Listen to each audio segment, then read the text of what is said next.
Okay, in other matters, big news is we've had yet another incident where there's been madness on the streets of the UK. Well, not even on the streets, on the railway tracks of the UK. I am at this point in time just like baffled how someone can walk into a shop, a barber shop, after trying to stab a 14-year-old allegedly with a massive knife on CCTV. Police get called, and the next day he's still out and about and still capable of inflicting, knife wounds on 11 people. Yeah. How is that possible? If he'd tweeted something harmful, he'd have been in a cells for a few days. Because it was only a knife in a barber shop, that's fine. Just let him go the next day. It's fucking bizarre. Oh, so bizarre. They apprehended them when... No, the police the police were called and when it was in the barber shop. Because have you seen the video footage? I've seen him in the barber shop. I've seen him in the barber shop, yeah, but did they nick him on the night before? No, they didn't nick him. That's the Friday night, just left him go, yeah. So they've obviously phoned him, but he's gone or whatever, and then... If he comes back, let us know. Fucking hell. Well, yeah, I mean, imagine we had, fortunately, it doesn't look like anyone's going to die on this occasion, yeah. But obviously people are going to have a life-changing injuries. I've seen... luckily we had the train driver who was switched onto it, Andrew Johnson, and managed to stop the train at Huntingdon because it was on its way to Doncaster, I think, from Peterborough. Yeah, it wasn't going through Huntingdon. And then you had Nottingham Forest fan. They've already seen it, Dicey, but I'm going to give him a text anyway to see if he's on it, to make sure Stephen Crean, the Notts Forest fan who was on the train, gets some VIP treatment at Forest, because I know Gary Neville won't like this. But a middle-aged white man has fucking risked his life to stop other people losing their lives in the midst of this chaos. And weirdly, it wasn't a middle-aged white man who inflicted the damage again, was it? So I don't know what Gary's going to do. He's going to have to seriously think about his position, because middle-aged white men who like the flag of England or the flag of St. George or the Union flag are definitely not the problem in this country. No. Based on the last week, because I've seen someone who went to walk a dog be murdered by somebody who shouldn't be here. I have another 14-year-old slashed, and another fella with life-changing injuries. And then within 4 days of that, we've had 11 people on a Saturday night commute on a train station, which you would imagine must be full of CCTV. Oh yeah, they had the CCTV. There must be British Transport Police around some of the train stations. And look, credit to the people who've responded, the care and the emergency workers who've got there on the time. But it looks like masses more casualties have been avoided here due to the actions of, believe this or not, middle-aged white men, the train driver and the Forest fan Stephen Crean, who's obviously rushed in, rushed to help. People urged him not to confront. I think the alleged attacker's name is Anthony Williams, British national. Suffered deep cuts on his hands and all that as he wrestled with him to obviously stop him causing and his face, it looks like chaos. And his face, his chin, etc. It looks like he's had to go on him. And the thing that got me about it was, so Saturday night I seen this. So you go on and you have a look around. All the politicians roll out the copy and paste tweet. Yeah. Deeply saddened. Thoughts and prayers. And it's like, you've said this loads of times now, thoughts and prayers are doing absolutely fuck all here. Like, this is not thoughts and prayers. And then what you get is, there's a lot of people online, certainly lefties online, who are like delighted that this isn't an illegal immigrant. They're like, yeah. And you're like, nuts. What the fuck people being stabbed here? Yeah. That's horrible, lad. And they're like, well, he's a British national. Just don't give a fuck. It's like, fucking mad. It's madness. But again, we've had loads. Lee Rigby was killed by British nationals. Do you know what I mean? Like, there's British nationals. Axel Rabjakana would be classed as a British national. He's a Welsh Christian at one point. 7-7 attackers were British nationals. I don't give a fuck where they're from. They cause them. You can still have incels, can't you, within the... And it's not being classed as terror, because terror is classed as political or religiously motivated. But how do we know it's not politically... At the minute, is he just a nut job on his own? Or as... Well, clearly he is, because in the fucking thing the night before... But we don't know about any... Is there any... Because as you said last week, it doesn't matter what kind of ideology he's backing. What's his reasoning behind this? We don't know that yet. Why has he gone onto the train to kill people? I don't know. My thing is here, which is weird. If I'd have tweeted on Friday night, had they been arrested on Saturday morning, right? Yeah. This fella's gone into a barbershop with a knife after trying to stab somebody, all on CCTV. Face is there. And then he's been free the next day to walk around a major train station in the UK and then go on a stabbing rampage. Now, I look at it and I go, deeply concerned, thoughts with people, fucking whoop-de-doo. You know, Wes Streeton tweeting about how spectacular Strictly Come Dancing is. I'm like, your government is in the midst of the citizens of this country being attacked randomly every several days. There's another article, there's another incident. And they're the ones that we hear about. Imagine the ones that we're not getting to know about, because we definitely know with the BBC and the Panorama incident today that they're not telling us everything that we need to be told. We already know that they're dumbing stuff down for us, not for us to disrupt this diversity is our strength nonsense. And then tomorrow, Tommy Robinson's in court tomorrow for the reinstigation of his trial, which is bizarre for me, because you've got a fella here, Tommy Robinson, who's been charged with terrorism charges for not giving his PIN number to the police to protect his journalistic integrity. All right, and we've got a fella who's tried to stab 11 people on a train. No, it's not definitely not terrorism. Not terrorism. It's definitely not terrorism. But Tom, you're not giving us your PIN number? Well, that's terrorism. Bloody terrorists. That's terrorism. And this is the thing about this country at this moment in time. It's fucking peculiar. Yeah. It's this suicidal empathy that we have. And I'll tell you why I go to it again. I'm watching, you had a woman, I'll have to get her name up. She did win the Nobel Peace Prize, this woman. Her name's, so let me just pull her name up so I don't mispronounce her. Where's my notes? Her name's Malala Yousafzai. Apologies. All right. Malala Yousafzai. Yeah. Okay. So I think she's from Iraq or Syria. I don't know where she's from. But anyway, she was in education in the village she lived in Afghanistan. It might be Afghanistan. Just Google her for us, Noah. Or someone Google her. Go on. She's been on this week. She was on. Say it again for me. Fucking hell. Malala Yousafzai. So she was on Newsnight this week, and she was on Laura Krassenberg on Sunday as part of a panel. Yeah. So this is a woman who was given a Nobel Peace Prize because she was shot in the head by the Taliban, all right, because she was trying to get education in the country. What country she's from? Pakistan.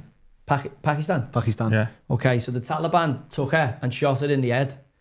She was brought to Britain and miraculously survived and was saved, and then was, rehabilitated here and given an education here. She's on Newsnight the other day advocating for people from their culture, from this Islamic Pakistan, Afghanistan, Syrian culture, people who shot her in the head only because she was a woman and only because she was getting education.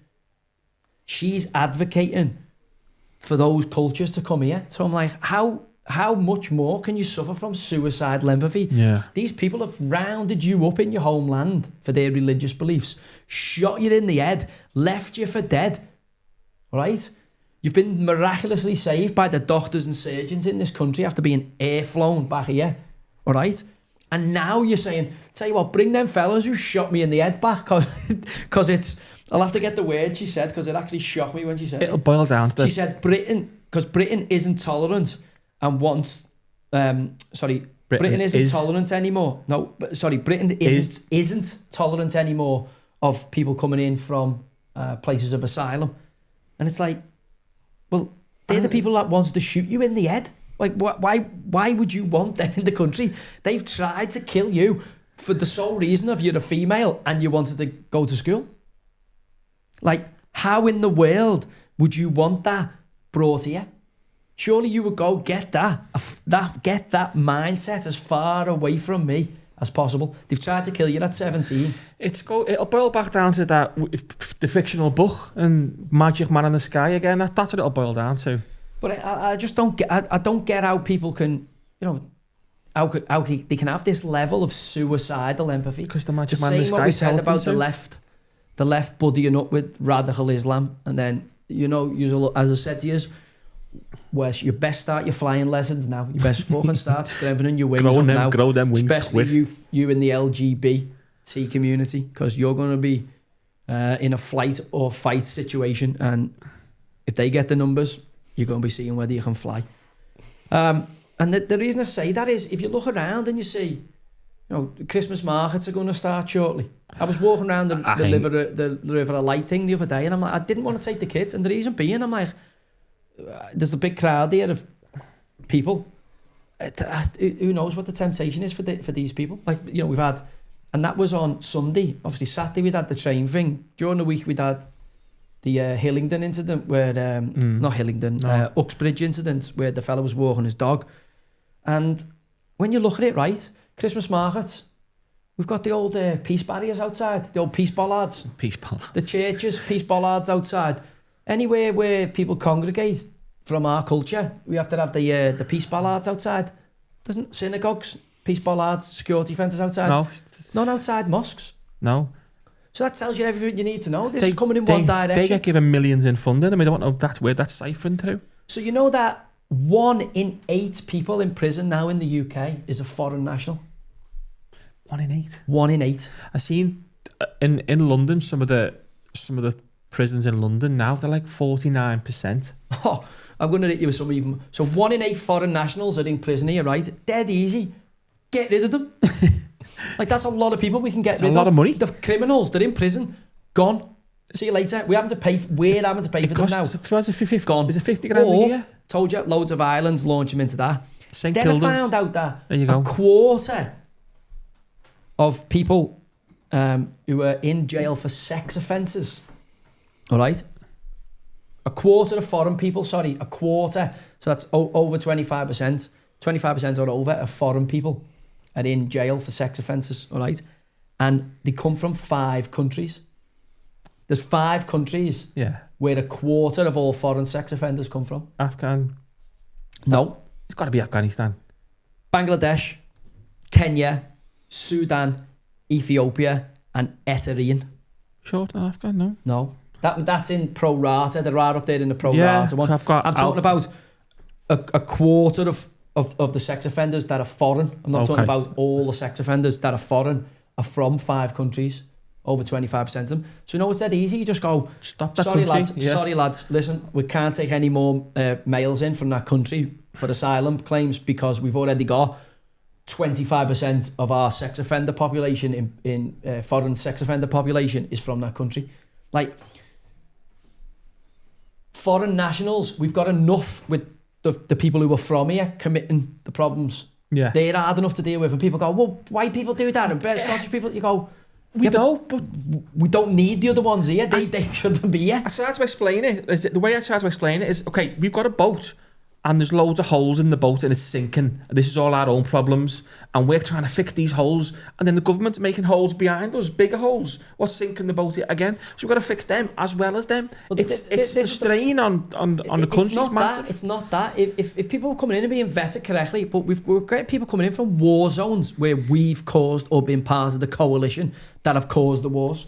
So they're not going to be wanting to do anything positive here. Or they're coming in from the Empire or the Commonwealth and they're coming in with a certain mindset towards what this country owes it or what they're going to do about it. Sorry, we're off here in the Everton game. Strike. We've actually started. Get it on there, lad. Nearly 1-0. Watch this for the strike. Jimmy Garner. Oh, good hit, lad, yeah. You won't be able to hit that from right back. So what you've got going on in the country is like just this insanity of a problem we don't need to have. People still coming in unvetted all the time, illegally breaking into the country. The ones that are causing offences, we're letting out with mistakenly. The ones that are going into shops with knives, people here, we can't even arrest them. So they've got 24-48. So it's like, what else is out there that these are missing? And is it going to be your mum next? Is it going to be your daughter next? Is it going to be your kids next? Well, like I am literally, after seeing what I've seen today again in The Crown, I'm like that close to leaving this country. The only thing that's keeping it here is I want to fucking fight and I want to see it turn around and become the country we know it can be. But like every week there's 4 or 5 incidents of madness, and what are you paying your taxes for? Because the police are two-tiered. We've seen that in Swindon. Don't know whether you've seen the incident in Swindon where there's a 13-year-old in St. Joseph's College in Swindon who's been attacked by a group. It looked like 5 or 6 young black lads. Booted them all around the floor, hitting them with a belt, knocked them unconscious. Seen that, yeah. right? Filmed on Snapchat, it's all there. No further action from the police. They've said, the school can deal with it. The mother's furious because he's obviously been battered, knocked unconscious. And I'm looking at it going, well, because of their age and they're on school premises, I'm like, you're arresting people, putting people in jail for sweets. You've got groups of people here attacking a single white person. Imagine that was 5 white lads on a black lad. It'd be front page news and it'd be all... Are you telling me the police would say, no NFA, no further action, let the school sort it out? Well, you see what happened with the silence documentary that Tommy Robertson put out about all the misconceptions there. And again, we have to start thinking now that there's definitely two-tiered. If you're white and you're of a certain demographic, you don't get the same justice as other ethnicities. You just don't. Did you see the video? There was a video outside one of these asylum hotels last week, and someone was filming the people coming out, and there was these two. I don't know what they were, but they obviously weren't British. They were sat on the wall outside this hotel. One of them, he's talking about how we're not vetting people coming to the country. This one's looking at the fella filming him, pointing at him, laughing at him. He's got a gun tattoo on his neck there. You can just see a big M16 tattoo. He's got a Nazi tattoo on his wrist. This obviously a illegal immigrants, just laughing. I'm thinking, if you're coming into our country and I'm looking at your tattoos and going, yes, mate. But no one's vetting them. But that's the whole problem. No one's having that conversation with them, are they? Because Jihad al-Shami, the synagogue, the fellow who attacked the synagogue, was a bomb maker, wasn't he? In Egypt, is that not right? Was he not? Who was the guy who was arrested for? No, sorry, I'm getting them mixed up.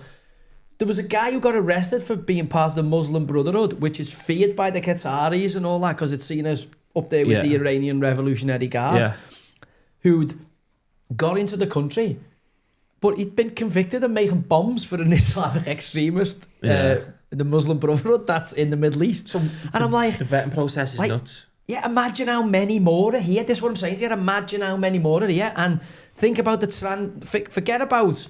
you've just seen the companies that supply the asylum hotels, the asylum community, announced that they're on track for record profits. Oh, of course they are. Well, no shit, Sherlock.